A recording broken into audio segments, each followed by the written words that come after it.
মুয়াবিয়াকে কি সাহাবী হিসাবে সম্মান করা যাবে? নাউজুবিল্লাহ, এটা কেমন প্রশ্ন করেছেন? যে ভাই প্রশ্ন করেছেন তার হয়তো জানার ঘাটতি আছে। মুয়াবিয়া রাদিয়াল্লাহু তাআলা আনহু নবী করিম সাল্লাল্লাহু আলাইহি সাল্লামের অত্যন্ত স্নেহভাজন, অত্যন্ত স্নেহধন্য সাহাবীদের একজন।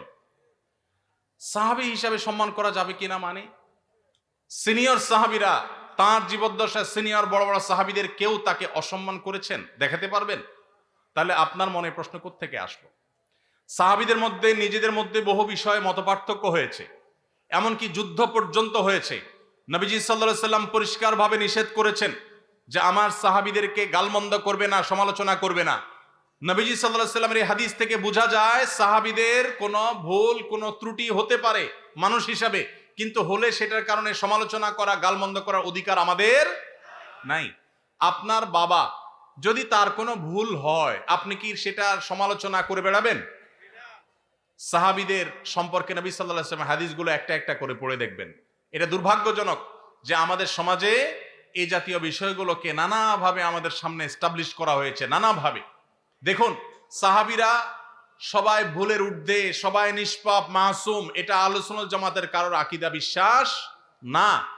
কিন্তু তাদের যদি কোনো ব্যক্তিগত সিদ্ধান্তে ভুল হয়, ইজতিহাদি বুঝার কোনো ভুল হয়, আপনি আমি সমালোচনা করবার কোনো অধিকার নবী সাল্লাল্লাহু আলাইহি সাল্লাম আমাদেরকে দেন নাই।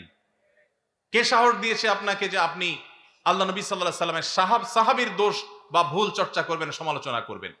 মনে রাখবেন, কোরআনের আয়াতে আয়াতে দেখবেন আল্লাহ তাআলা সাহাবীদের পুরো সাহাবীদের, পুরো জামাতের বিভিন্ন প্রশংসামূলক বাক্য ব্যবহার করেছেন।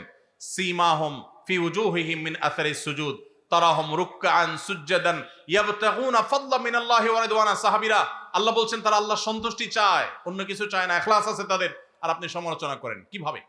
ভাইরা আমার, মুয়াবিয়া রাদিয়াল্লাহু তাআলা আনহু কে জানেন? তিনি সেই সাহাবী যাকে নবী সাল্লাল্লাহু আলাইহি সাল্লাম ওহী লেখার দায়িত্ব দিয়েছেন, কাতেবে ওহী। সহজ কথা না।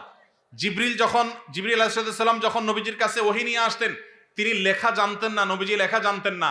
কত বড় বিশ্বাস করলে, কত বড় আস্থা থাকলে মুয়াবিয়া রাদিয়াল্লাহু তাআলা আনহু লিখছেন, কি লিখছেন নবীজি? তিনি যেহেতু লেখাপড়া জানতেন না, তিনি উম্মি ছিলেন, কি লিখছেন তিনি জানেন না। কত বড় বিশ্বাস থাকলে তাকে দিয়ে নবী সাল্লাল্লাহু আলাইহি সাল্লাম ওহী লেখাইছেন। সেই কাতেবে ওহী, তিনি সাহাবী হিসাবে পরিপূর্ণ মর্যাদা পাবেন। ভাইরা আমার, ঈমান নিয়ে যারা নবীজিকে দেখেছেন এবং ঈমানদার অবস্থায় গেছেন, তাদের যদি কোনো ভুল ত্রুটি হয়ও, আপনারা একটা হাদিস সহিহ বুখারীতে পাবেন। নবীজি বলেছেন যারা বদরের যুদ্ধে শরীক হয়েছে, অংশগ্রহণ করেছে, তাদের সম্পর্কে নবীজি সাল্লাল্লাহু আলাইহি সাল্লাম বলেছেন যে আমালু মা শি'তুম কাদ গাফারাল্লাহু লাকুম।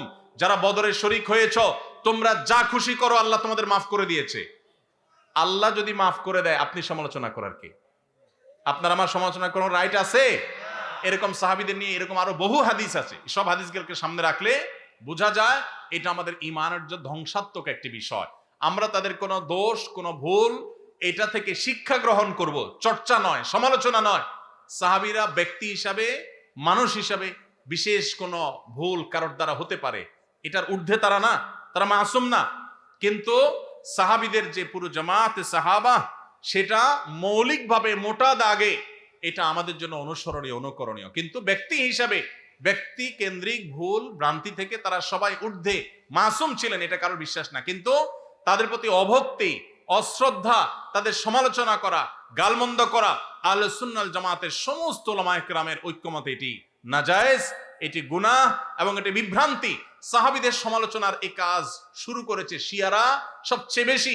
তারা আম্মা জান আয়েশা রাদিয়াল্লাহু তাআলা আনহাকে গালমন্দ করে, আবু বকর রাদিয়াল্লাহু তাআলা আনহুকে গালমন্দ করে, আলী রাদিয়াল্লাহু তাআলা আনহুকে গালমন্দ করে, আর অনেক সাহাবীকে, আলী রাদিয়াল্লাহু তাআলা আনহু ছাড়া অন্য যে সমস্ত ওমর রাদিয়াল্লাহু তাআলা আনহুকে গালমন্দ করে, তারা নবীজির সাহাবীদেরকে গালমন্দ করে। এটা শিয়াদের কাজ। আল্লাহ তাআলা আমাদেরকে এই সমস্ত গুনাহ থেকে বেঁচে থাকার তৌফিক দান করুন।